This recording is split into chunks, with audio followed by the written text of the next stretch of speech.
Hi hello friends ఈ మధ్య బాగా ఎండలు కాయడం వల్ల నేల అనేది నెర్రలు కొట్టేసింది, అంటే బీటలు వాడిందనమాట. చూడండి, ఇలా నెర్రలు కొడుతూ ఉందన్నమాట. ఎండ తీవ్రతకి బాగా నెర్రలు కొట్టేసిన దగ్గర వర్షం పడేసరికి ఇదంతా నేల కొట్టుకుపోయి లోపలికి మట్టి వెళ్ళిపోయి గుంతలు పడిందనమాట.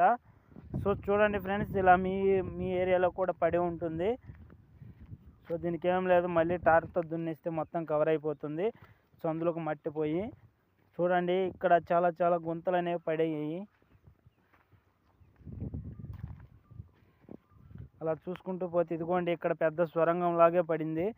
ఇవన్నీ దున్నితే మట్టి అనేది కవర్ అయిపోయి ఆ గుంతలకు వెళ్ళిపోయి అంతా చదునవుతుంది. సో ఫ్రెండ్స్, చూశారు కదా, ఎండ తీవ్రత ఎక్కువ అవడం వల్ల నేల కూడా బద్దలైపోయింది అనమాట.